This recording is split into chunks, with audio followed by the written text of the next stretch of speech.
guys, welcome to my channel Saumya's Bookstation. I am Saumya. If you like my videos, please like and share them and subscribe to my channel. Guys, there are so many great books out there to be read, but I have not read all of them. So in today's video, I am going to talk about some Indian books that are really popular, but I haven't had the chance of reading them till now, and I really want to read them in future. So let's get started. A Suitable Boy by Vikram Seth. Guys, from what I've heard about this book, it is one of the lengthiest novel in English language to be written in a single volume. It has around 1500 pages or so. Well, the story of this book seems to be very interesting to me. It's a story set in post-independence era. So guys, this is the story of a 19-year-old girl named Lata who gets pressurized by her mother and her elder brother to get married, but she doesn't want to give in to their demands of getting married. Also, I've heard that this book focuses on a lot of issues that India faced after independence, like women empowerment, zamindari, and tensions between Hindus and Muslims.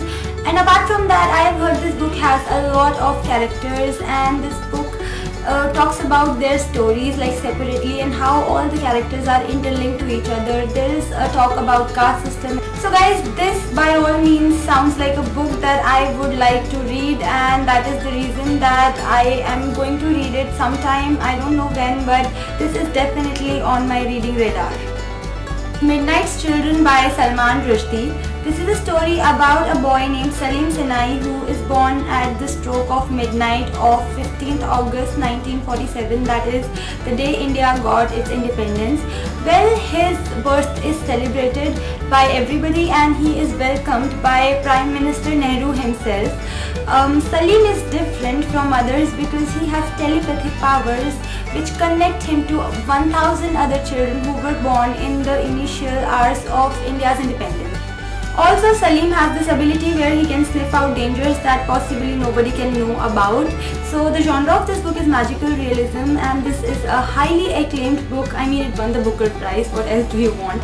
And I would like to say that I got this book in October last year, but I never really got around to reading it, so I already have it here with me and I'll read it soon. Yeah.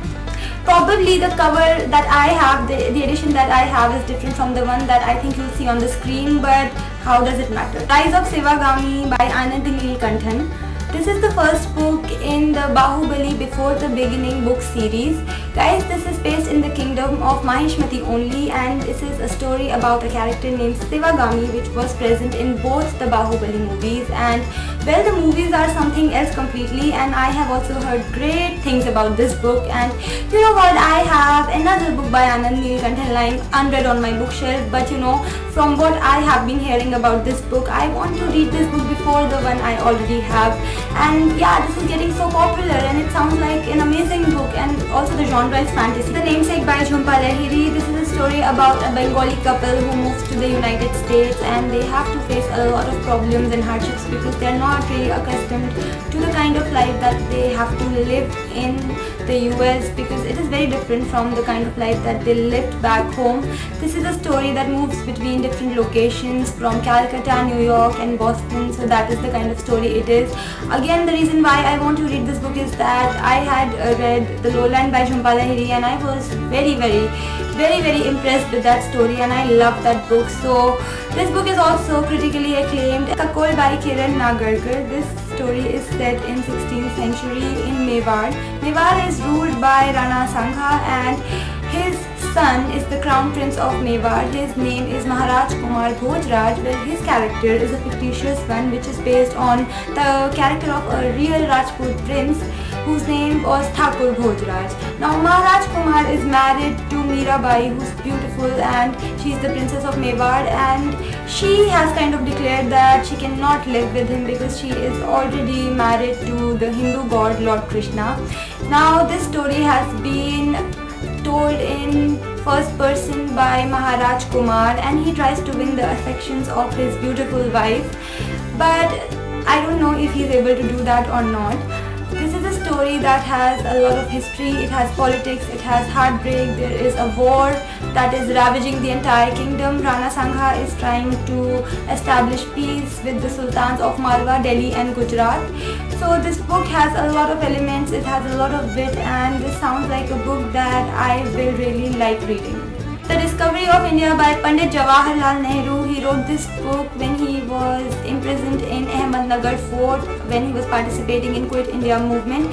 He wrote this book in the 4 years of confinement and solitude. Guys, this is a non-fiction and this book is about India. It ranges from every topic about India, from philosophy, culture, history, everything. It has about, as I said, it's about Indian history, it's about Upanishads, it's about Indian philosophy, and I've heard this is one of the finest books in Indian literature. Well, you know guys, I've been wanting to read this book since last 4-5 years, but I just never got around to even, buying it, because had I bought it and kept it on my shelf, I would have read it sooner or later. But now I think I am ready to read this book and I am ready to know all about my country, and that is why I want to read this book.